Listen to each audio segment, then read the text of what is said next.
Okay, today we're going to be talking about characteristics and strategies of disabilities that we've learned throughout the semester. So first is learning disabilities. Some characteristics that you see are depression, anxiety, delay of speech, short-term and long-term and working memory. They're really hard to discipline because they just get frustrated so easily that they're not learning as fast as their peers, so they might start acting out. Um, they are restlessness. They tend to get restless. Um, their comprehension.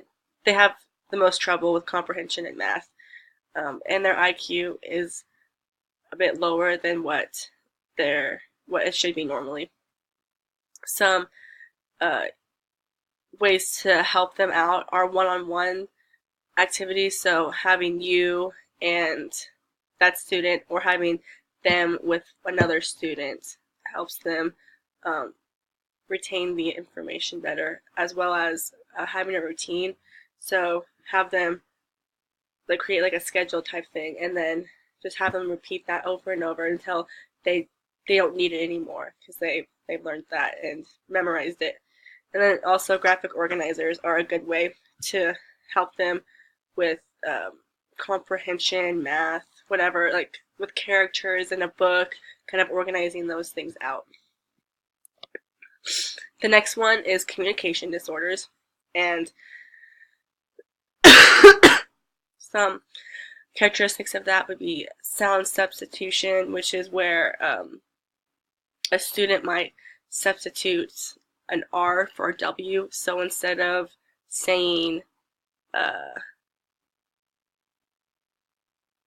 mm, with or like write, like you write letters, they would say write or sounding like instead of Jersey it would be Joyzy. I had that problem, so they also aren't uh, too organized. They follow a conversation, so most of the time they know what people are talking about, but some of the other times they don't. Um, they add vowels. They have apraxia, and it's the inability to perform purposive actions. They have difficulty expressing oneself, so like when you're communicating with someone, you have expressions on your face, like you're excited when you talk, you're excited about something or you're sad about something, but they have difficulty doing reading that on someone and also doing it for themselves. Some ways to help them out are text to speech, so uh, have the text be right there and then have them pronounce it out. And then blending words, have like a sentence and say it all together and then have them like separate it out.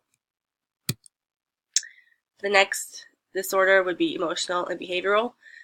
Some characteristics of this would be anxiety, overwhelmed when they are talking with others. They get really antsy or jittery, things like that. Depression. They're they tend to throw temper tantrums. They might also have some bipolar issues with their moods. Like one moment they're happy, one moment they're angry. You never know. And then academically, they get distracted really easily. They perform at a lower grade level than what their peers would be doing. So to help them with that, you gotta set rules. Gotta have classroom interventions because sometimes they do self harm themselves.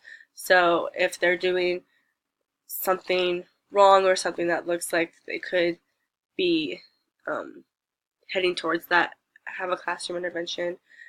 Positive behavior support also helps.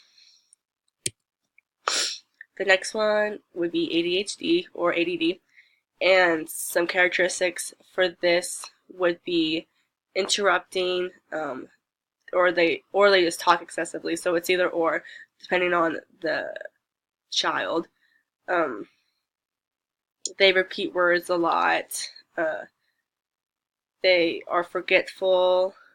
Um, they're very detailed in things, and so like if they're taking notes or something, they're really detailed. Or even if they're like drawing or something, um, they sit quietly sometimes, but a lot of the times they're moving a lot, and they want to be active. So maybe try to have an activity or a lesson where they're active, because those students tend to be more kinesthetic learners than other students would be with um, like visual learning and stuff like that. They're not organized at all. Um, they're forgetful. Like I said, they're distracted a lot, and sometimes they do listen really close to you at what you're saying. So um, yeah, first things to help them out in the classroom would be allow more time on tests or even assignments. Move them closer to you so you can pay more attention to them. So if they are acting out, then um, you can help them out. And if they are closer to you, then they probably won't act out as much as they should. And you can also supervise them, like it says below.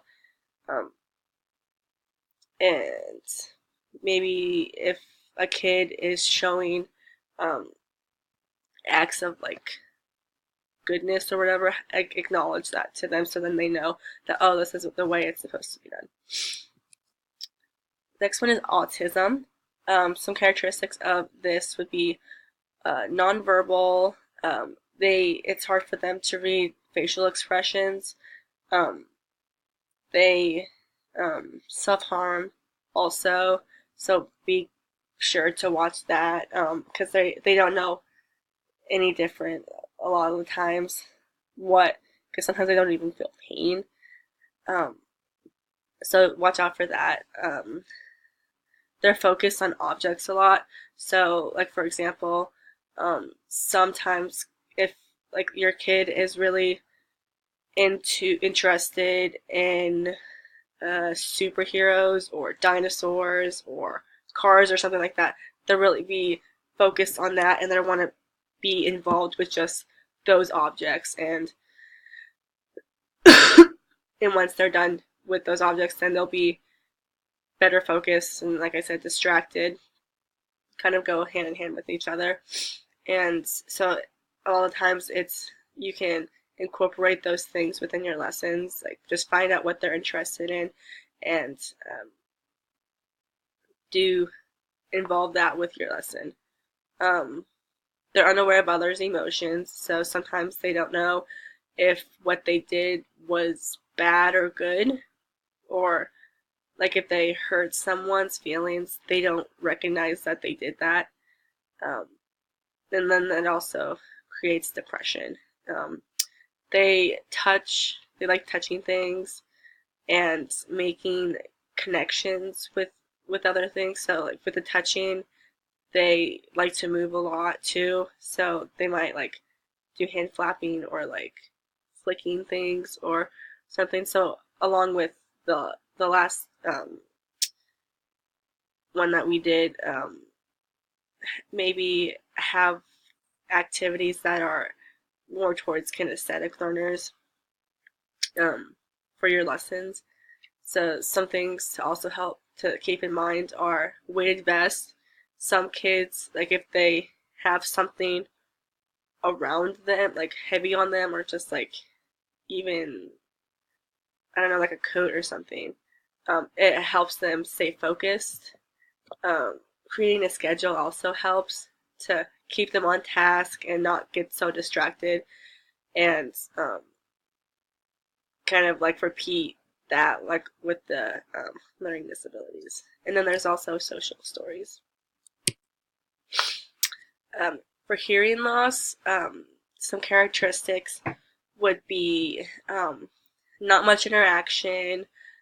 They feel lonely because a lot of the times they it's hard for them to make friends, and because a lot of the times, with hearing loss, it's depending on what you have, how severe it is, you can't hear people, and so maybe try to have your students do like group activities and or like one-on-one things, or like maybe even just 3 people in a group, and have them help the student with the hearing if they do have a hearing loss, and that will help them create friends, but and also feel like secure about themselves.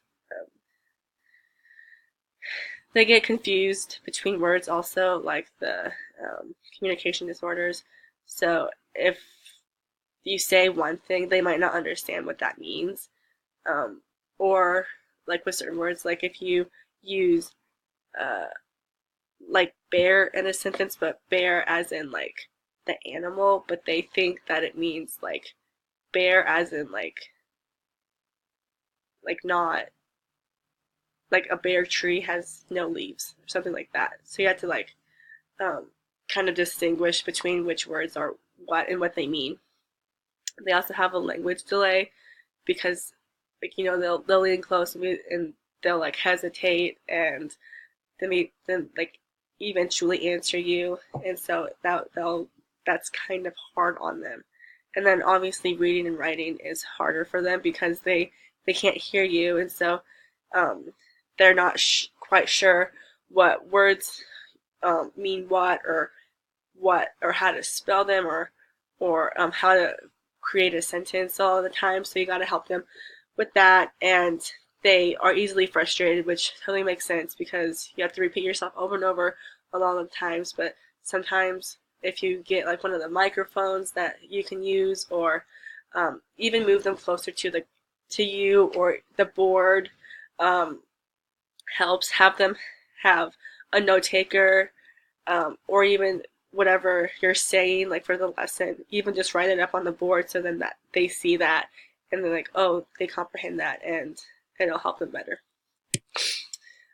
For gifted and talented students, some characteristics for them would be it's hard for them to make friends because a lot of the time they're more advanced learner for them, and so their peers feel like, oh, they're too smart for me, or they're too out there for me to be friends with them, so I'm not going to be friends with them, type of thing.